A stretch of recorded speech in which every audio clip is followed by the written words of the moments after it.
নমস্কার বন্ধুরা। তো তৈরি হয়ে যান ভারতে আরও বড় একটা অ্যাটাকের জন্য।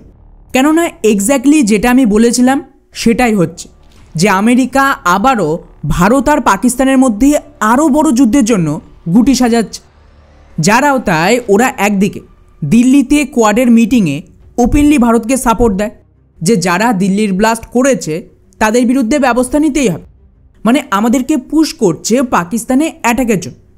অন্যদিকে এখন সেই আমেরিকা $686 মিলিয়ন আর্থিক সাহায্য পাঠাচ্ছে পাকিস্তানে তাদের F-16 যুদ্ধ বিমানের জন্য। অর্থাৎ ক্লিয়ারলি এখানে ওরা পাকিস্তানকেও রেডি করছে ভারতের বিরুদ্ধে পাল্টা অ্যাটাকের জন্য। আর আপনারা যারা আমার পুরনো ভিউয়ার তারা তো জানবেন, প্রত্যেকবার ভারতে কোনো বড় টেরর অ্যাটাকের মাসখানেক আগে আমি আপনাদের জানিয়ে দিই যে তৈরি থাকুন আরেকটা কনফ্লিক্টের জন্য। আর এটা এমনি এমনি হয় না। উদাহরণ হিসেবে মনে করুন, এবছর ফেব্রুয়ারি মাসেই ট্রাম্প পাকিস্তানের জন্য $400 মিলিয়ন অ্যাপ্রুভ করল যাতে ওদের F-16কে আপগ্রেড করা যায়। এবং এক্স্যাক্টলি তার 1.5 থেকে 2 মাসের মাথায় ভারতে পেহেলগাম টেরর অ্যাটাক হল।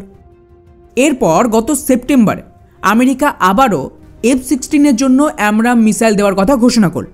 এবং এক্স্যাক্টলি এর ঠিক 1.5 থেকে 2 মাসের মাথায় দিল্লির লালকেল্লার কাছে বম ব্লাস্ট হলো। এখন এগেন আমেরিকা এই ব্লাস্টের জন্য ভারতকে পুশ করছে পাকিস্তানের ওপর অ্যাটাকের জন্য, কিন্তু এখনও পর্যন্ত কোনো রকম অ্যাটাক হয়নি। ব্যাস ইমিডিয়েটলি ওরা কী করলো, আরও $686 মিলিয়ন দিল ডিসেম্বরে পাকিস্তানের F-16-এর জন্য। অর্থাৎ প্যাটার্ন অনুযায়ী এখানে দুটো সম্ভাবনা দেখা যাচ্ছে। প্রথমত, যদি পুরনো প্যাটার্নেই চলে তাহলে যদি ভারত পাকিস্তানে অ্যাটাক না করে তাহলে আগামী 1.5 থেকে 2 মাসের মধ্যেই কাশ্মীর হোক, দিল্লি হোক বা ভারতের যে কোনো রাজ্যে বিরাট বড় একটা টেরর অ্যাটাক হবেই। এবং হামলা এতটা বড় হবে যেন ভারত বাধ্য হয় পাকিস্তানে পাল্টা অ্যাটাক করতে। আর দ্বিতীয় সম্ভাবনা হলো ভারত অলরেডি যে অপারেশন সিঁদুরের পার্ট 2 করবে তা হয়তো ডিসাইড হয়ে গেছে এবং সেটার আঁচ পেয়েই আমেরিকা পাকিস্তানকেই ফান্ডিং দিল ভারতের সাথে যুদ্ধ চালিয়ে যাওয়ার জন্য। ইন্টারেস্টিং ব্যাপার হলো এই ফান্ডিংয়ের পর ভারতের টেরর অ্যাটাক হোক বা তার আগে ভারত পাকিস্তানে ঠুকে দিক, দুটো ক্ষেত্রেই একটা বিষয় তো কমন, সেটা হলো পাকিস্তানে এবারে যে তাণ্ডব হবে তা কল্পনার বাইরে।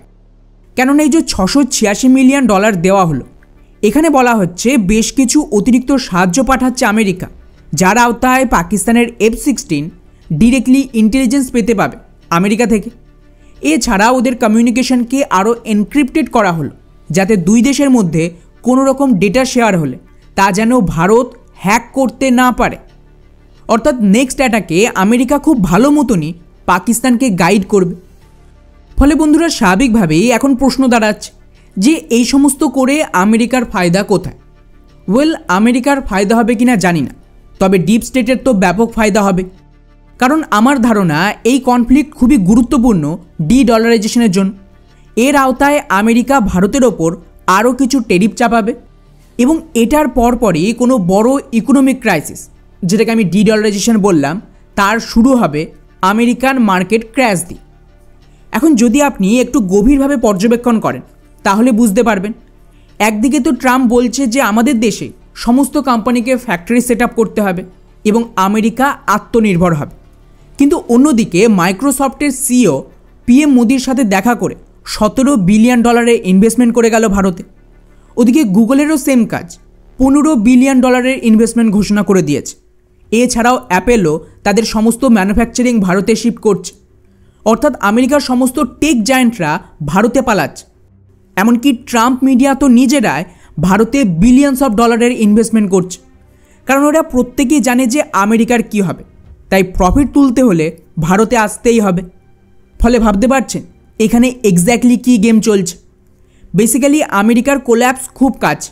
একদিকে এই সমস্ত ট্যারিফের নামে আমেরিকা ভারত আর চীনের সাথে নিজেদের ট্রেডকে ডিকাপলিং করছে। অর্থাৎ আর এত বেশি রপ্তানি ভারত আর চীন থেকে আমেরিকায় করা সম্ভব নয়, কারণ ওরা ভবিষ্যতে বিনা ডলার ছাড়া কিনবে কীভাবে? তো তার জন্যই এই ট্যারিফের নাটক চলছে। এবং অন্যদিকে এই ভারত পাকিস্তান যুদ্ধের নামে ট্রাম্প আরও ট্যারিফ চাপাবে ভারতের ওপরে, যাতে ভারত আমেরিকার ডিকাপলিং হতে পারে।